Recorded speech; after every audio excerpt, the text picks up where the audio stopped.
Hello again, Exiles. I know it's cliché to quote the Art of War, but this is truly how it feels to speedrun something like the PoE campaign. Because of the randomness of the campaign and drops you might get along the way, there truly is no single best way to do it. You can have a set of principles or heuristics to use along the journey, but you have to be able to take advantage of the varieties which present themselves in each and every run. That's why I think this challenge is so fun. The runs will always be slightly different, depending on unique drops, socket link, RNG, and so forth. I wanted to give an update on my speedrunning progress, and the times I've managed to get over the past few weeks since my previous video. I have accomplished some significant time saves in comparison with my first run, as should be obvious in the speedrunning videos I've posted. I've managed to achieve the following times, improving my initial run by 1 hour and 7 minutes. The first run, 5 hours, 0 minutes, 22 seconds. The second run is a 4:13:02, and the final run I did was a 3:53:18. A 1 hour and 7 minute improvement is quite massive, and I'm proud of the fact that I essentially accomplished this in only a couple days. As mentioned in my first video, I will keep grinding until I can get a run that is on the 3-hour mark or below, even if I don't really know if this is possible with Scion. Nevertheless, I want to try. Improvement will likely be in smaller increments from now on, but this is something that I just have to accept. While the final split time represents how fast the run was overall, I would like to explore some of the segments of the campaign in more detail. Where can I save more time, what should be optimized further, and where can I die less? That is what I want to find out today. As a quick comment, I wanted to say if you enjoyed the video, please like and subscribe. And as you know, the gauntlet is coming up, and I will be participating and probably streaming on my Twitch channel, Pocket641, so please tune in there and see how I'm going to fare in the gauntlet. I think this is going to be a really hard one, but I'm going to give it my best.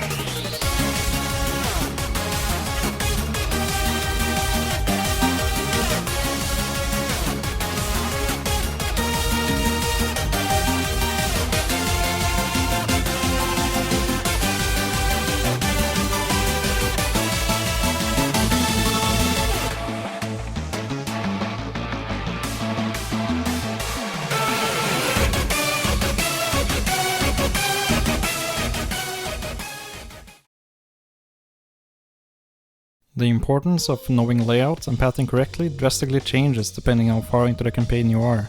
This is because your movement speed, attack speed, and linked utility skills usually get faster and more available as you progress your character. Therefore, knowing early game layouts is crucial, as a lot more time is wasted if you end up in a dead end or take a wrong turn. Additionally, your character is very weak in the early game, so more time spent running around will improve your chance of dying randomly to a pack of mobs which just suddenly formed around you because you spent so much time running about. Luckily, most Act 1 layouts are fairly simple and have some obvious tells. Take the submerged passage for example.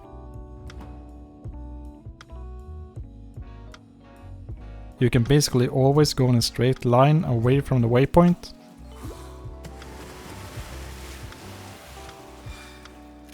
take one turn, and head on over the bridge.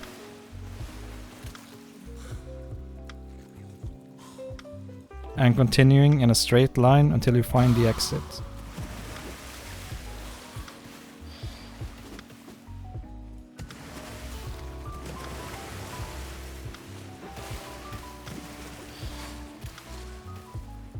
In the mid-game, after you've gotten your utility skills and probably a pair of movement speed boots, usually around mid-late Act 2, being a bit more conscious of the layout will be important. There are some layouts in the mid-game that will really trip you up if you don't pay attention. Indoor layouts, such as the way up to the Wall Oversoul, as well as the Tower of God, can be really frustrating if you don't know where the stairs to the next level may appear.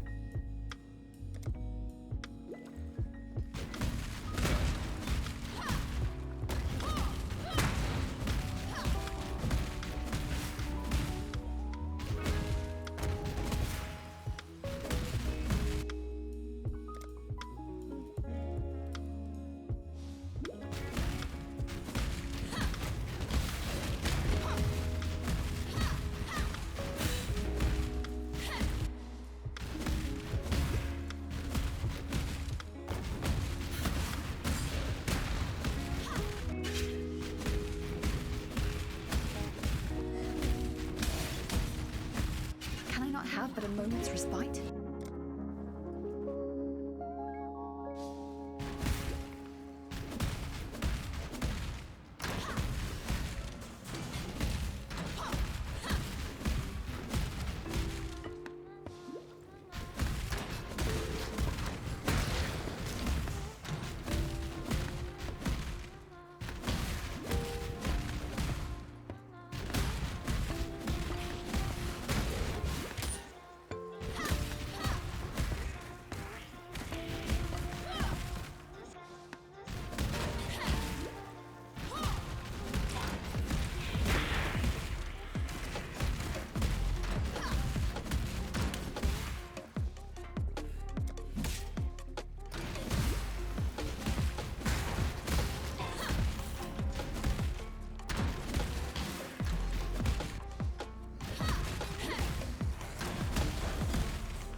A really common example of layout you need to know is the Valve ruins in Act 7, where there are essentially only 4 layouts to learn. However, if you don't know which layout you're on, it feels like this map takes an eternity. Another example is the Lunaris Temple level 2, both in Act 3 and Act 8.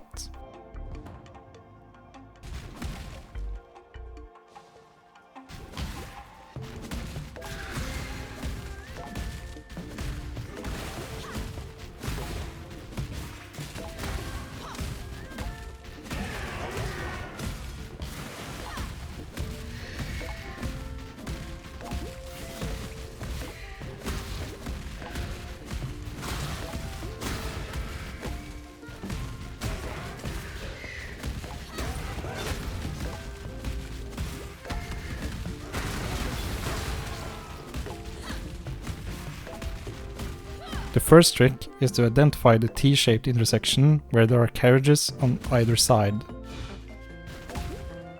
In the Act 3 version, you always go to the path that only has one carriage.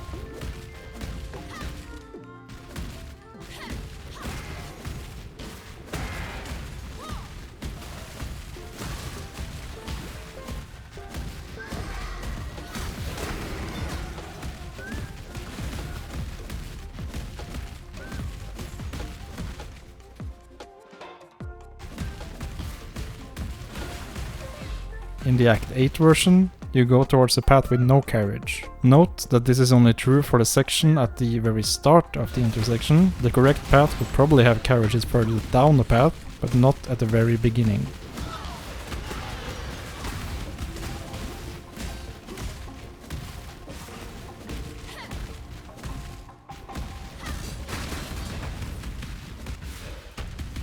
In the late game, after you have a couple ascendancy points and usually a pair of boots with 15 to 20% movement speed, as well as fully linked utility and movement skills, I must admit that I do a bit more of a vibe-based layout reading. The only things I try to remember are strictly routing-based tricks. For example, placing a portal in a ruined square. What have they done to you? This nightmare must be put to an end.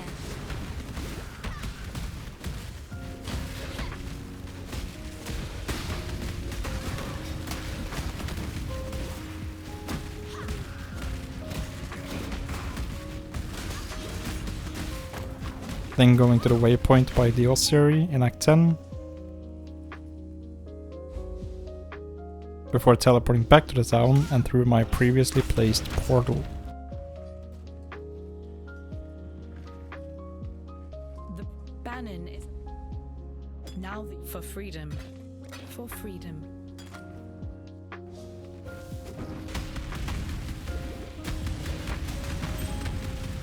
Another example is in Act 9, where you should aim to get the waypoint in the Vestiri Desert and going to the foothills immediately to get the waypoint before the Basilisk boss. Essentially, unlocking waypoints as early as possible is a potent strategy, as you can always teleport directly to them, whereas portals will disappear after you use the logout trick.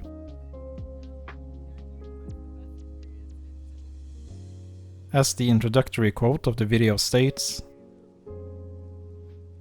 a lot can happen throughout the campaign. Links, colors, and sockets are all issues you have to struggle with. Sometimes, trying to get the perfect colors and skill links at all times can lose you time. As such, you will sometimes have to accept the fact that your setup will be slightly suboptimal or missing some pieces. As a long-time player, this can sometimes be hard to accept. I want to pick up every scroll or orb that I think might be valuable later on, even though I probably won't even use it. A perfect example of this is when my filter notifies me of a Chaos Orb dropping. I rush over to pick it up, but do you want to know a secret? I have never once used a Chaos Orb on anything in the entirety of the time I've tried speedrunning the campaign. My brain is wired to pick it up since I know Chaos are important and valuable, but really only when you are trying to optimize your character in the later stages of the game. Maybe when I'm going to do 4-stone speedruns or longer form runs, I might actually use them. But in an Act 10 speedrun, they are very, very useless if you don't actually use them. Maybe, if you get enough, you could craft something on a piece of gear, but that would likely be a very fringe situation. In my PB, I even got a career reward.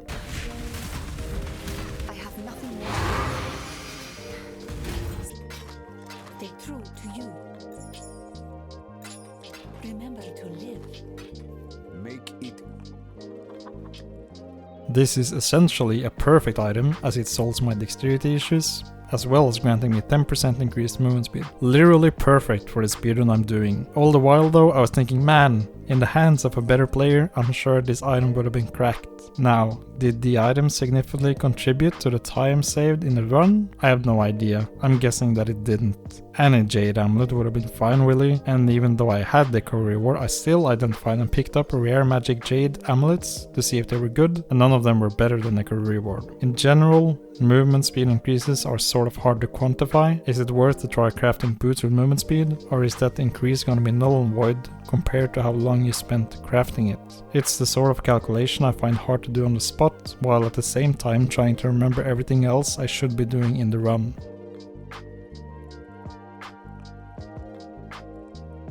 I've mentioned before that I usually play hardcore, and even still my runs at deaths in the 20s or 30s. This is in part because I've come to realize that if I want to chase a respectable time in this category, death is simply a natural part of it. In many cases, dying during a boss fight will be way faster in real time than portaling out and refilling flasks in town. This is partly due to my EU loading times.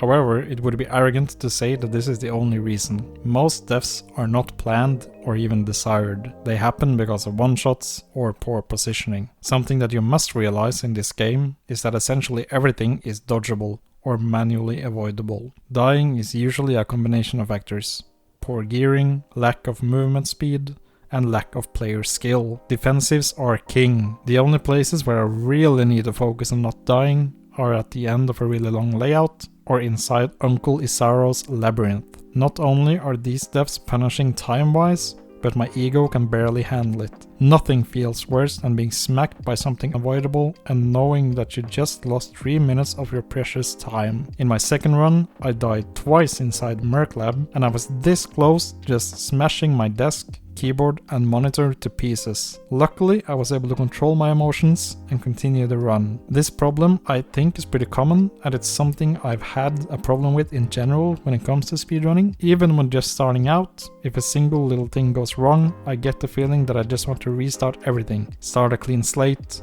etc. If I can give some advice to you, my dear exiled viewer, it is to just finish runs, even though something doesn't go slightly your way. When starting out, it's really about practice and repetition, just like every other thing.